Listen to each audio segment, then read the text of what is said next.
In Fear and Hunger, you play as one of 4 characters who all vary in their backgrounds, skill sets, and worldviews, but who all have the same reason for being here: to find a knight, the leader of the Midnight Sun's mercenaries, Lagarde, who's been committing all kinds of war crimes across the continent in the year of our Lord, 1590 AD, and has been captured by the Kingdom of Rondon and imprisoned along with his army, or what's left of it, at the Dungeon of Fear and Hunger. Our first character is Cahara, the mercenary, and the subject of our video. In terms of fantasy archetypes, he's the rogue of the group. He lockpicks, he pocketpicks, he's sneaky, and he's not the most reliable in combat, but he's also not the worst either. So why has he come here? He knocked a prostitute up. This young lady's name is Celeste.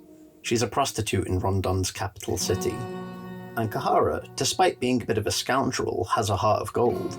So he's going to provide for his family no matter the expense. Celeste, you're still doing this job with the little one on the way? Yeah, well, there are folks that fancy stuff like this. If anything, I feel like there are more gentlemen folks asking for my services these days. Men sure are weird like that. This isn't right. I don't like it. Honey, I don't know what to say.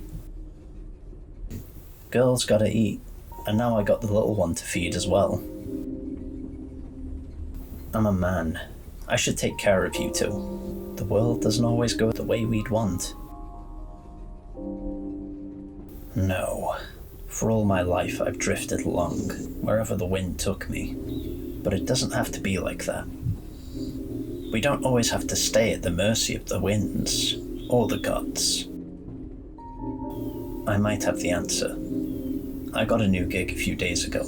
It's a pretty daunting task, but it will get us the silver we need. I'm leaving tomorrow. When I get back, things will change. You just wait and see, honey.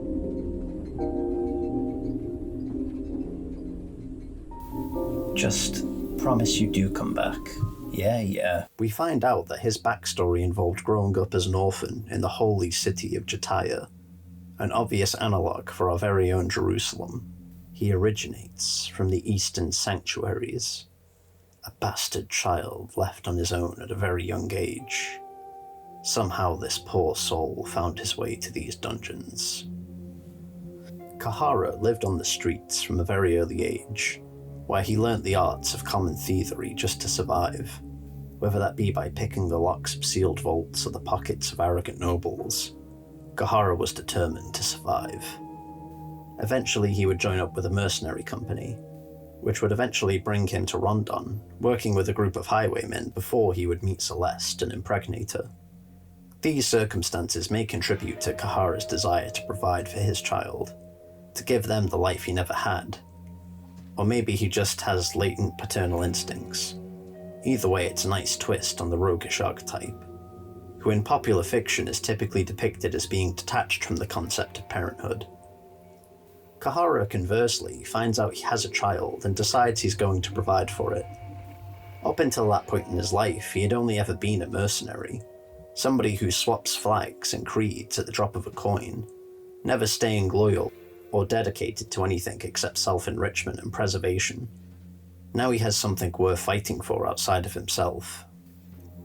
And serendipity smiles on Cahara as a new job is open. It's a strange contract. In the Kingdom of Rondon, the ruling classes are looking for someone to break into the Dungeon of Fear and Hunger and secure Lagarde. It's strange because the dungeon, until recently, belonged to Rondon, and they aren't being clear on whether that's still the case or not, but either way Cahara supposes it doesn't matter. Dude needs the cash, so he sets off to enter the dungeon, find Lagarde, and secure his family's future. He possesses the Endless Soul. What does that mean? Well, in the world of Fear and Hunger, everyone has a soul, and the kind of soul you have corresponds with when in the year you were born. It's like astrology, but if it actually meant something. Possessing the Endless Soul means that Cahara is not only endlessly yearning for freedom, but also dreams of living a far more important life than the one he lives now. Throughout the dungeon you can encounter Cahara if you aren't playing as him.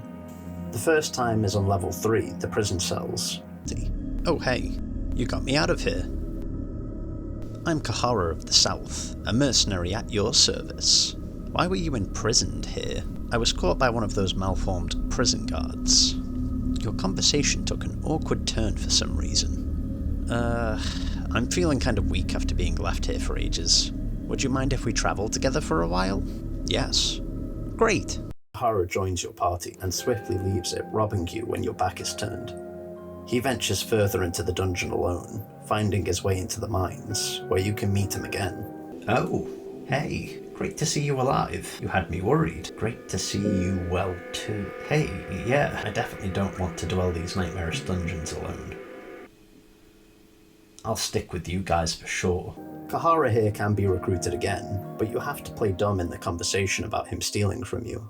Letting him know that you're aware of his treachery will result in him attacking you. In the endgame, you can also find Cahara in the Void, if you had him in your party, where he'll have this to say. Oh, hey, how's it going, Outlander? I never seriously contemplated on the idea of... I always figured that you could just start your life over in a new part of the world. Just leave all the dirt and past sins behind. I've done so many times before, but these dungeons, man, the anxiety and oppressiveness are slowly eating away my stature. They are suffocating me. I just can't see the light of hope anywhere. Death would be a simple answer. The events of the game have completely destroyed his optimism. The crimes he's committed in his life that he's justified in his head as necessary for his own survival now seem magnified. His ambitions meant nothing. His dreams meant nothing. All he's done has been for nothing. His endless soul has been exposed to the true horror and shriveled in response. I can't believe I wrote that. I'm so sorry, Miro. Please forgive me. The Cahara we meet in the game as an NPC is a selfish, self-serving liar, making him like the third or fourth nicest guy we meet. He's the everyman. He's the only playable character whose motivation is rooted in understandable, noble ideas, providing for his family. Which is why it's sad that in the Void he seems to have given up. And why it's triumphant when you encounter him a second time in the Void after he's had a minute to compose himself. And he's down to help again, to rage against the dying of the light. It's a real fuck yeah moment in a game that doesn't really have a lot of them. Playing as Cahara reveals even more about the man from the Eastern Sanctuaries.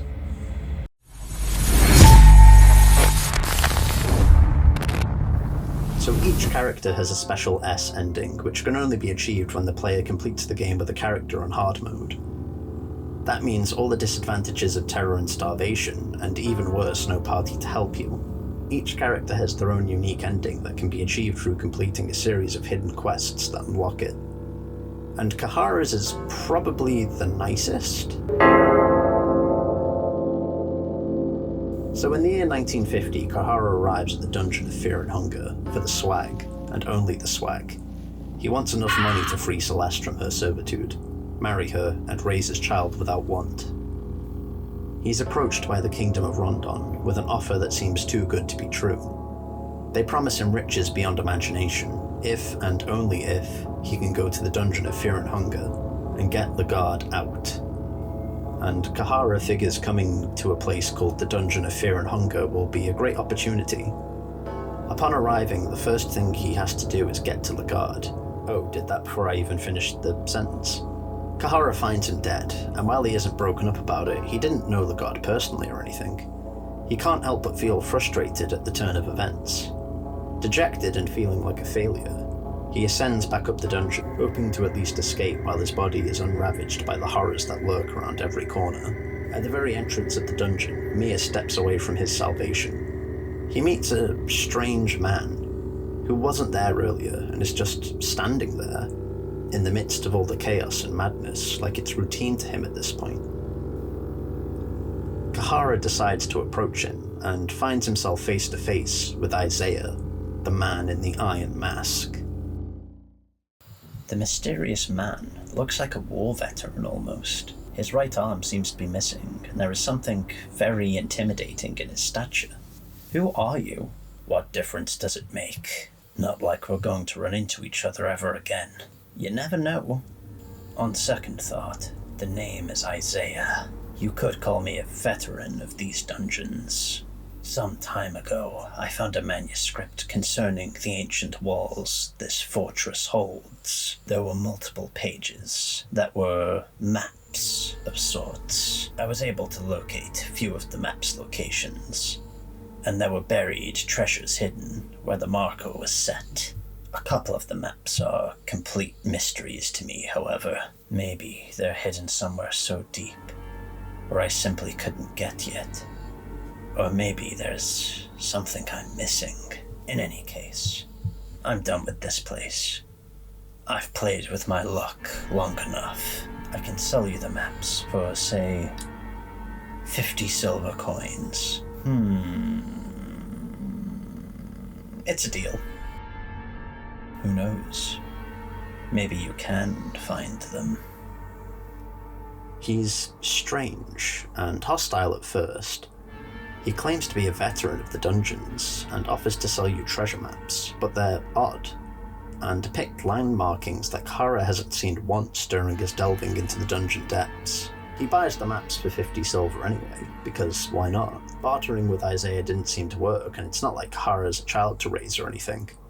You acquire the mysterious cube from the Cave Dweller village, thinking it may have some value to some fool, and travel to the ominous door down the corridor near the guard's cell.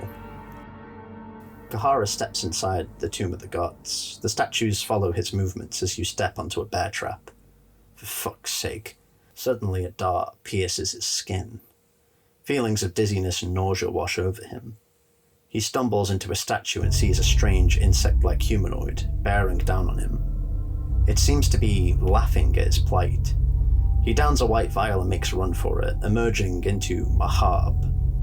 Cahara explores the city for a bit and sees a bunch of different land markings, and suddenly the maps make a lot more sense. The treasure can only be found in present Mahabre. First we find the chest opposite the pig statue. It has the scrolls that teach the player transmutation and water walking, but in the hands of Cahara they might as well be toilet paper. The next chest is to the left of the statue of Betel. It contains 70 pieces of silver, so at least Cahara's managed to make a slight profit. At this point, Isaiah ambushes Cahara. Impressive. You actually found the treasure. I didn't know this ancient city existed down here. I can't even imagine the horrors and riches this place has in store. But I don't mean to stay down here any longer than I have to. So now, I'll be taking the treasure and returning to the sunlight. You will be marked for death himself. Isaiah isn't too difficult of a fight. In his first turn he doesn't attack at all, instead unfurling his hidden blade, which allows him to attack the players twice per turn. If you're strong enough or have Black Orb, you can kill him in the first turn, and not really have to bother with the man at all. We kill Isaiah and loot his body, getting the Iron Mask and the third treasure map. The third map seems to depict a tower and bridge. Having explored, Cahara recalls a giant door in the eastern part of the city next to the Tower of the Endless, but it required a key, the key of the King's Passage. Cahara makes his way back to the Tomb of the Gods, somewhat dejected, and it's here that he notices that he can push the strange statues to fall on particular blocks. After completing the puzzle, he hears a great mechanism unlock a door. He enters through it and finds the tomb of the ascended god, Alma. Cahara is not a religious man, but even he is overwhelmed by the sight before him. Steeling himself, Cahara keeps exploring. Surely something has to be down here with some value. He comes across a group of Maniba and is forced to retreat. He once again activates an obelisk and travels back to the year 1590. He journeys back to the tomb, hey again Alma, and finds a chest in the opposite room containing the key of the King's Passage. But he has no time to rejoice at his good fortune. As the body snatcher attacks, Cahara is able to escape him once more and journeys to the Great Door. He goes to the gap in the wall outside of the Tower of the Endless. Using the key to open the Great Door, he steps inside and traverses the back alleys of Mahabre. He encounters the Insect Man once again. The body snatcher will not be denied. It giggles as it confronts Cahara, who at this point has unlocked all kinds of magical secrets, even if he doesn't fully understand them himself. and he immediately casts Black Orb. Eat shit, you fucking failure. We dig near a big chest, finding the crown of the Kingdom of Mahabre. Wonder who that is. You find the king's crown from the chest. This crown looks very valuable and pricey. It is bound to guarantee a wealthy life if you sold it to proper vendors in the Kingdom of Rondon. The amount of silver and gold you could get from this would greatly exceed the amount you were originally promised as the bounty. There is no need to continue your journey to the depths. You could escape these dungeons and leave all of this behind while you are still alive. With all of your loot in hand, now all you have to do is leave, which, given how absolutely stacked your Cahara will be at this point, makes it feel like more of a victory lap than anything else. I didn't even make the poor bastard wear the penance armor in this run. So no need to thank me, mate. We make it back to the Mists, and Cahara gets his S ending. A happy ending.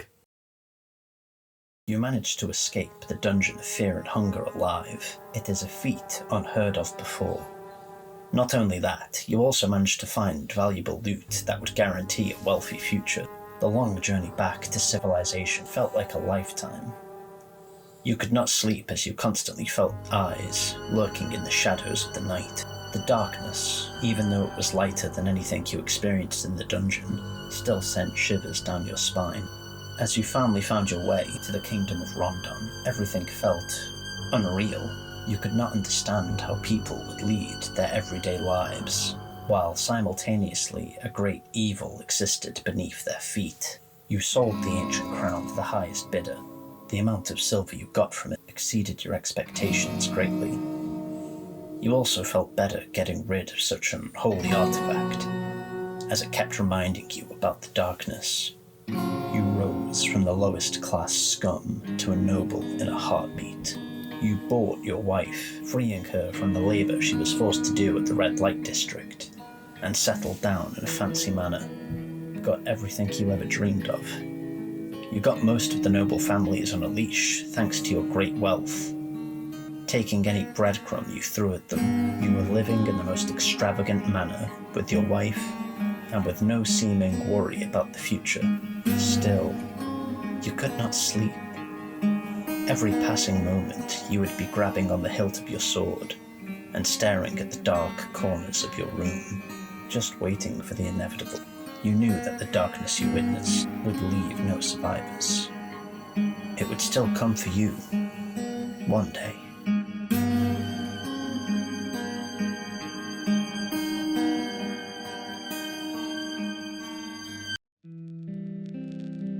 The S endings seem to be as true to canon as possible for the games, at least if Fear and Hunger's sequel Termina is anything to go by. I think first and foremost what makes Cahara an interesting perspective in the dungeon is that he's probably the most normal dude here. There are far, far, far deeper things going on here, and Cahara's quest doesn't come remotely close to any of them. In fact, unless you directly pursue Cahara's S ending, you probably won't even encounter the Crown of Mahabre at all. Cahara becomes obsessed with the crown. Even when you do his quest as a different character, if you have him in the party and you find the crown, this cutscene will play. That crown sure looks valuable, huh? Wonder who used it. No idea. I think it would suit me pretty well. Don't you think? So, how about I take it with me? No. What's up with that? You know my services cost something too. I ain't no free sword. They call us hired swords for a reason. We can split the loot once we get out. He's adamant about possessing it, getting clearly upset when you suggest that the loot should be split after you leave the dungeon. Cahara gets upset about this enough to leave your party. The mercenary Cahara seems to have left your party without you noticing. You are also missing the king's crown. Cahara as a character is here for one thing and one thing only: money. Anything he can do to achieve that end, he will. The crown is undeniably ornate and beautiful, but also completely unique. His lust for the treasure of Mahabre gives him something in common with his antagonists, Isaiah and the Body Snatcher. Isaiah claims to be a veteran of the dungeon, which is a strange comment to make considering that the dungeons only recently fell into chaos. which makes me think that he may have been a long-serving guard of the place, who went to Rondon and contracted the plague, so he was likely trapped in Rondon's quarantine when the dungeon fell into chaos, or that Isaiah was in fact a prisoner here, and somehow managed to survive the dungeon's fall. Another possibility is that Isaiah could just be a guy who's been lingering at or around the dungeon, and like Cahara has no deeper business with the place or its mysteries, outside of getting treasure. Isaiah is a man with the plague, condemned to die, who's using his last moments on the earth trying desperately to find treasure that may or may not even exist. As he said, he had no idea Mahabre could be entered here. His maps were completely unintelligible without that context. He contrasts with Cahara, who is a young man with a child on the way, and everything to lose. Both are ultimately engaging in folly though, risking their lives and their sanity to acquire wealth that, given the circumstances, they will never enjoy. With Isaiah dying and Cahara suffering severe PTSD. The Body Snatcher is another interesting parallel character to Cahara. He's reflective of the consequences of greed. He was once a man, a plunderer like Cahara and Isaiah, who got trapped exploring the Tomb of the Gods, and in his despair and desperation, became a servant of the God of the Depths, and ironically the protector of the tomb. He also serves as the only other major confrontation Cahara has in his S-run. Similar to Isaiah, he's quite a pushover if you take a risk and target the head straight away. Cahara is a risk-taking chancer at heart, so this style of playing the game actually fits it nicely. Of course, I knew enough about the game to hit both characters in the head with the strongest spell, but I digress. He again illustrates the folly of Cahara's quest. How much can go horribly wrong for such little reward? After all, Cahara doesn't have to come here. He could just stay in Rondon and use the inevitable labour shortage that the plague would guarantee to turn to honest work and carve out a respectable living for himself and his family. But Cahara instead chooses to come to the dungeon, taking one last chance, using the same old cheap tricks that hold little influence in matters concerning the gods and the divine. Even the name, A Happy Ending, seems more like a sick joke than an apt description. Cahara is, at best, a permanently traumatized and disfigured shell of his former self. Children need more than just material reinforcement in their lives. And how can a man terrified of his own shadow possibly be a suitable parent? Especially a man whose self-interest is constantly made apparent. It feels oddly appropriate that Cahara should ever suffer, despite getting everything he wants. After all, during his time in the dungeon, Cahara only ever acts selfishly, picking the pockets of allies, lying, bargaining for material wealth in times of desperation. Interestingly though, this might be the only S ending that isn't canon, but we'll get into that right now.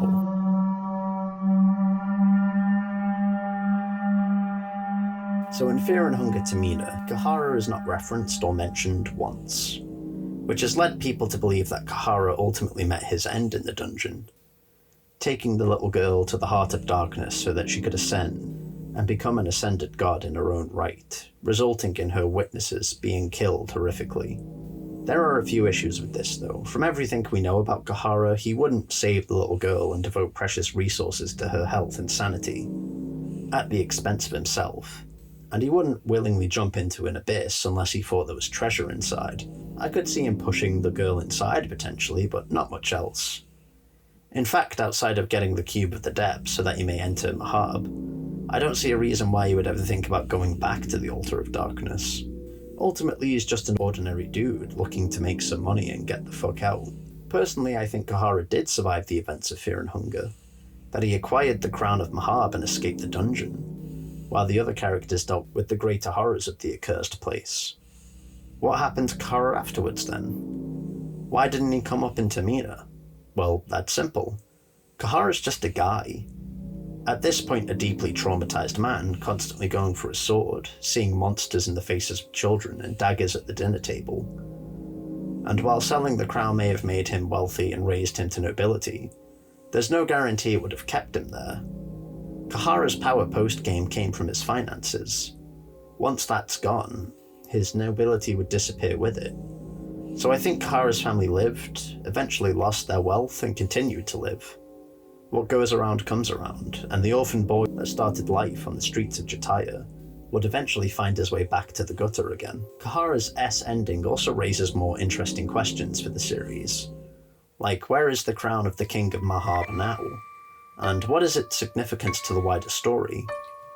Who or what even is the King of Mahabre?